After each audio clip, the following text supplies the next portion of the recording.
Hello दोस्तों, मैं इंद्रेश अपने YouTube channel Indresh GS classes में आप सभी का स्वागत करता हूं। तो दोस्तों, आज हम लोग जो है हिंदी का प्रैक्टिस सेट देखेंगे, ठीक है।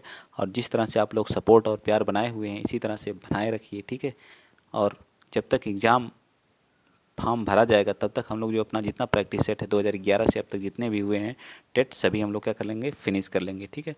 चलिए आइए स्टार्ट करते हैं आज का पहला क्वेश्चन। जो हमें विभिन्न जो हमारी पिछले वर्षों में जो भी एग्ज़ाम हुए हैं टेट के, उनसे ही क्वेश्चन मैंने लिया है, ठीक है। चलिए, विद्यालय शब्द में है कौन सी संधि है? स्वर संधि है, विसर्ग संधि है, या व्यंजन संधि है? तो विद्यालय, तो इसका क्या होगा जब संधि विच्छेद करेंगे? तो विद्या प्लस आलय, ठीक है। क्या हो जाएगा? विद्या प्लस आलय, ठीक। इसमें क्या आ रहा है? इसका आ फर्स्ट वाले का इसका आ मिल के क्या हो जाता है? बड़ा आ हो जा रहा है, ठीक है। तो यह किस संधि में होता है? तो यह हमारी दीर्घ संधि में होता है, ठीक है। दीर्घ स्वर संधि में होता है। क्या? दीर्घ स्वर संधि में होता है, ठीक। दीर्घ स्वर संधि में होता है, ठीक। तो क्या एक तरह की क्या हुई? स्वर संधि हुई। स्वर संधि के कितने प्रकार होते हैं? स्वर संधि के 5 प्रकार होते हैं। दीर्घ, गुण, वृद्धि, यण और आयादी। कितनी होती हैं? 5 प्रकार की हमारी क्या होती है? दीर्घ स्वर संधि होती है, ठीक है। स्वर संधि। संधि कितने प्रकार की होती है? 3 प्रकार की होती है, संधियाँ होती हैं। एक स्वर संधि होती है, एक व्यंजन संधि होती है, एक क्या होती है? विसर्ग स्वर विसर्ग संधि होती है। अगर आप मेरे साथ इसी तरह जिस तरह जुड़े हुए हैं, ऐसे अगर आप लोग जुड़े रहें तो आप लोगों की संधि सारी चीज़ें आपकी क्या होंगी? क्लियर होती चली जाएंगी, ठीक है। चलिए आइए चलते हैं आगे। देखिए, संधि से 2 क्वेश्चन पूछा हुआ है, ठीक है। तो सोच लीजिए संधि कितनी इंपॉर्टेंट है आप लोगों के लिए। पवन शब्द में का संधि विच्छेद होगा तो क्या हो जाएगा? पवन, तो क्या होता है? पो धन अन होता है, या तो क्या हो जाएगा? पो धन अन मिल के क्या होता है? पवन में होता है। क्या होता है? पवन, ठीक है। कौन सी संधि है? तो आयादी संधि है। कौन सी है? आयादी आयादी संधि है। आयादी स्वर संधि है, ठीक है। आयादी स्वर संधि है। आयादी स्वर संधि। तो इसका क्या? सी पार्ट इसका क्या आ जाएगा? राइट आंसर आ जाएगा, ठीक है। क्या आ जाएगा? राइट आंसर क्या आ जाएगा हमारा? C part. चलिए नेक्स्ट बताइए। 33 क्वेश्चन नंबर 33 क्या कर रहा है कि हिंदी में वचन होते हैं। तो हिंदी में कितने होते हैं? 2 वचन होते हैं। कितने होते हैं? 2 वचन होते हैं, ठीक। कितने होते हैं?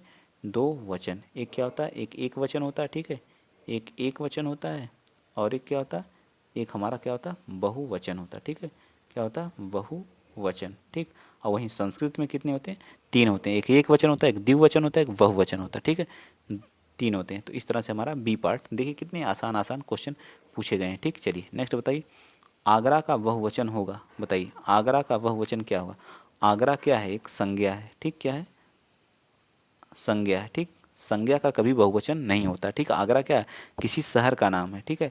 आपको लखनऊ कह दिया तो लखनऊ, लखनऊ का बहुवचन होगा तो लखनऊ का लखनऊ ही बहुवचन रहेगा ना। इसी तरह से आगरा भी हमारा एक शहर है, ठीक। तो आगरा का बहुवचन क्या होगा? आगरा का बहुवचन बनेगा ही नहीं। तो डी पार्ट हमारा क्या जाएगा? जैसे राम है, रहीम है, आपका अपना नाम, अपने नाम का बहुवचन बनेगा? कभी नहीं बनेगा, ठीक है।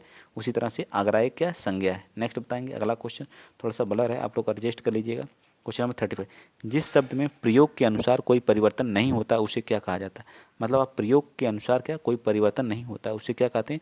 अविकारी शब्द कहते हैं। क्या कहते हैं? अविकारी शब्द कहते हैं। जिसमें कोई परिवर्तन, जब आप किसी चीज़ का प्रयोग कर रहे हैं तो उसमें कोई परिवर्तन ही नहीं हो रहा है, उस शब्द को हम लोग क्या कहते हैं? लिंग, वचन, पुरुष आदि के आदि में परिवर्तन के बावजूद कोई विकार ना उत्पन्न हो, उसे हम क्या कहते हैं? अविकारी। लेकिन विकारी उसे कहते हैं जिसे लिंग, वचन, पुरुष, कारक आदि में परिवर्तन होने पर विकार उत्पन्न होता है, उसे कहते हैं विकारी, ठीक है। उसे क्या कहते हैं? विकारी। पद किसे कहते हैं? पद वो होते हैं जब कोई शब्द किसी वाक्य में क्या मिला दिया जाता है, तब उसे क्या कहते हैं? पद। अब पदबंध क्या होता है? ये जो हमारा पदबंध दिया है, पदबंध उसे कहते हैं वाक्य में उस भाग में, अगर कोई वाक्य दिया है तो उसके उस भाग में जिसमें एक से अधिक पद क्या होते हैं? परस्पर क्या होते हैं? संबंध होकर के अर्थ को देते हैं, किंतु उन्हें पूरा अर्थ नहीं देते हैं, तो उसे हम क्या कहते हैं? पदबंध या वाक्यांश कहते हैं। वाक्य का एक अंश होते हैं पदबंध, बस इतना याद रखिएगा। चलिए क्वेश्चन नंबर 33 बताइए, 36 बताइए। शब्द के सही रूप का चयन करिए। त्रिषणा, त्रिषणा कौन सा सही लिखा गया? तो त्रिषणा हमारा ऐसे लिखा जाता है, ठीक है। त्रिषणा, ठीक है। त्रिषणा, तो हमारा डी पार्ट क्या आ जाएगा? राइट हो जाएगा, ठीक। चलिए नेक्स्ट बता दीजिए। थोड़ा सा ब्लर है, एडजस्ट कर लीजिएगा, एक दो क्वेश्चन अब धीरे धीरे सही हो जाएगा, ठीक है। कवि का स्त्रीलिंग क्या होगा? लिंग से क्वेश्चन पूछता है, ठीक है। तो बताइए कवि का स्त्रीलिंग क्या हो जाएगा? कवयित्री होता है। कैसे लिखा जाता है? कव इत्री, ठीक है, ऐसे लिखा जाता है। देखिए किस पार्ट में लिखा गया कवयित्री, तो हमारा क्या है सी पार्ट में, कवयित्री हमारा सही हो जाएगा सी पार्ट। 37 का राइट आंसर क्या हो जाएगा सी पार्ट, ठीक। आगे बताइए 38, संस्कृत के वे शब्द जो हिंदी में बिना किसी परिवर्तन के प्रयुक्त होते हैं कहलाते हैं, वे क्या कहलाते हैं बताइए। तो क्या कहलाते हैं, तत्सम कहलाते हैं, ठीक है, बिना परिवर्तन हुए जो कहलाते हैं वो क्या कहलाते हैं, तत्सम कहलाते हैं। जिसमें चलिए आगे चलते हैं, अगला क्वेश्चन, क्वेश्चन नंबर 39 बताइए।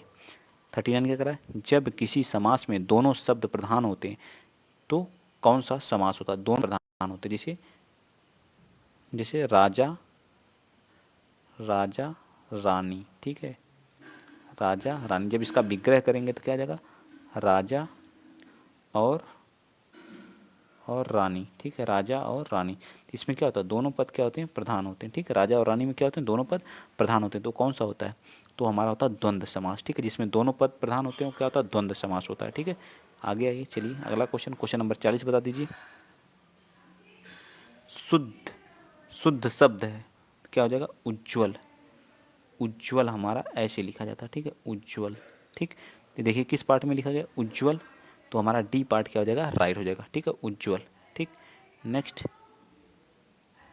क्वेश्चन नंबर 41, अनुरक्त का क्या हो जाएगा, अनुरक्त का विलोम क्या होगा, विरक्त, ठीक है, अनुरक्त का क्या हो जाएगा, विलोम विरक्त हो जाएगा, ठीक है। आगे बताइए क्वेश्चन नंबर 42, निम्न में से किस समूह के सभी शब्द क्या हैं, तत्सम है, बताइए। ज्येष्ठ, अग्नि, पवन, शर्करा या काष्ठ, घृत, घोड़ा, इसमें तो घोड़ा का अश्व होता है, भी गलत हो गया। ओष्ठ, किताब, नानी, चाकू, तो बताइए कौन सा, चाकू। निष्ठुर, चम्मच, हाथी, ये भी गलत हो गया, बताइए कौन सा हो जाएगा। अब ऑप्शन ए और सी में बताइए कौन सा, तो हमारा क्या आ जाएगा 42 का राइट आंसर ए पार्ट हो जाएगा, ठीक है। चलिए आगे चलते हैं, नेक्स्ट क्वेश्चन नंबर 43, किस शब्द में कु उपसर्ग नहीं है, बताइए। कुरूप में, कुकर्म में, कुचाल में या कुशल में, तो कुशल में हमारा क्या है, कु उपसर्ग नहीं लगा हुआ, ठीक है, बाकी सभी में कु उपसर्ग लगा हुआ है। नेक्स्ट बताइए क्वेश्चन नंबर 42, इन प्रत्यय का प्रयोग शब्द में हुआ है, पुजारिन में, चिन्ह में, मीन में, कठिन में, तो पुजारिन में, किस में किया गया है, ठीक। चलिए तो अगला क्वेश्चन क्या है हमारा, जो है अगला हमारा है जो इन प्रत्यय, किस में क्या लगा, इन प्रत्यय किस में लगा, थोड़ा सा बैकग्राउंड में आवाज़ है तो आप लोग उस पर मत फोकस करिएगा, ठीक है। चलिए बताइए इन प्रत्यय किस में लगा हुआ है, इन प्रत्यय जिसे होता है पुजारिन, क्या होता है पुजारिन, बताइए पुजारिन, पुजारिन, तो पुजारिन में हमारा इन प्रत्यय चिन्ह में तो लगा नहीं, कठिन में भी नहीं और इसमें भी नहीं, ठीक है। प्रत्यय हमारा क्या लगता है, जो शब्द होते हैं उनके पीछे लगता है, लेकिन उपसर्ग हमारा क्या लगता है, आगे लगता है, किसमें, जैसे पुजारिन हो गया, और किसमें लगेगा बताइए, पुजारिन और पुजारिन हो गया, नागिन हो गया, नातिन हो गया, पड़ोसिन हो गया, वियोगिन हो गया, मालकिन हो गया, इन सभी में क्या हमारा इन प्रत्यय लगा हुआ, ठीक। नेक्स्ट बताइए 45, जिसमें पहला पद क्या होता है, संख्यावाची हो और जो किसी समूह विशेष का बोध कराए उसे क्या कहते हैं, तो हमारा वो हमारा कौन सा होता है, द्विगु समास होता है, कौन सा होता है, द्विगु समास होता है, ठीक है, क्या होता है, द्विगु समास होता है, ठीक। द्विगु समास में जैसे चौराहा, चौराहा, तो इसका मतलब क्या होता है, चार राहों का समूह, तो पहला जो चार, इसमें चौराहा क्या कर रहा है, संख्या को डिनोट कर रखा, तिराहा, तीन राहों का समूह, ठीक है। चौमास मतलब, चौमास का मतलब 4 माह का क्या होता है, समूह, ठीक है। इसका द्विगु समास होता है। द्वंद्व समास में दोनों पद प्रधान होते हैं, द्विगु समास में क्या होता है, एक संख्यावाची होता है, पहला पद क्या होता है संख्या, अब व्ययी भाव में क्या होता है, पहला पद क्या होता है, प्रधान होता है, ठीक है, और कर्मधारय में उत्तर पद क्या होता है, प्रधान होता है। सारी चीज़ें आपको याद होनी चाहिए। तो बी पार्ट इसका क्या जाएगा, सॉरी बी पार्ट बोल रहा हूँ, एक मिनट, डी पार्ट हमारा क्या जाएगा, राइट, क्योंकि संख्यावाची है ना। चलिए नेक्स्ट बताइए, देखिए समास से कितने क्वेश्चन हो गए, तीसरा क्वेश्चन है, ठीक। द्वंद्व क्या पूछ रहा है कि द्वंद्व समास है किसमें, इसमें बताना है 46 वाले में, द्वंद्व समास लंबोदर में या अंधकूप में, शरणागत में या नर नारी में, तो नर नारी इसमें क्या होता है, दोनों पद क्या होते हैं, प्रधान होते हैं, वह हमारा क्या होता है, द्वंद्व समास होता है, ठीक। जैसे नर नारी, ठीक, इसमें दोनों पद क्या है, नमक मिर्च, नमक और मिर्च, लव कुश, लव और कुश, ठीक है, ये सब हमारे क्या है, द्वंद्व समास के एग्जाम्पल हैं, ठीक। इसमें क्या होता है, दोनों पद प्रधान होता है, ठीक, याद रहेगा ना। चलिए आगे चलते हैं, नेक्स्ट अगला क्वेश्चन आप बताएंगे, कौन सा, क्वेश्चन नंबर 47, नगर में रहने वाले को क्या कहते हैं, ये हमारा नगर में रहने वाले को क्या बोलते हैं, तो नागर बोलते हैं, जो नगर में रहता है उसको क्या बोलते हैं, नागर बोलते हैं, जो शरण में आया हुआ होता है उसको शरणागत बोलते हैं, नगर में आने वाले क्या बोलते हैं, नागर। एक मिनट इसकी अच्छा दोनों में वही है ऑप्शन, में थोड़ा सा कंफ्यूज हो गया था। ठीक, चलिए 48 बताइए। जातिवाचक संज्ञा नहीं है, जो किसी जाति का बोध कराए उसे क्या बोलते हैं? जातिवाचक। संज्ञा कितने प्रकार की होती है? 5 प्रकार की हमारी क्या होती है? संज्ञा होती है। ठीक है, 5 प्रकार की हमारी क्या होती है? संज्ञा होती है। ठीक है, तो हमारा शैशव, लोहा, पुस्तक, लकड़ी, तो ये हमसे क्या पूछा है? कौन सी जातिवाचक संज्ञा नहीं है? तो हमारा शैशव क्या है? एक जातिवाचक संज्ञा नहीं है। लोहा, लकड़ी, पुस्तक आदि क्या है? जातिवाचक संज्ञा है। जिस संज्ञा में से एक ही प्रकार की वस्तुओं अथवा व्यक्तियों का बोध हो उन्हें हम जातिवाचक, जबकि शैशव शब्द जो है एक भाववाचक क्या है? एक भाव है। चलिए 49 बताइए। निम्न में से किस वाक्य में संप्रदान कारक है? मेरा घर स्टेशन से बहुत दूर है। पूछ रहा संप्रदान, मेरा घर स्टेशन से बहुत दूर है। राम घर पर क्या करता है? सोता है। इसमें तो अधिकरण है। मैं पर जहाँ रहता वहाँ क्या रहता? अधिकरण है। ठीक है, सेकंड वाले में क्या? अधिकरण है। राजा ने, कर्ता ने, तो ये हमारा क्या? कर्ता, कर्ता कारक है। ठीक है, कर्ता कारक। ठीक, निसार खेलता है, निसार के द्वारा खेला जाता है, निसार खेलता है। मेरा घर स्टेशन से इतनी दूरी पर है, से के द्वारा, तो से किस में होता है?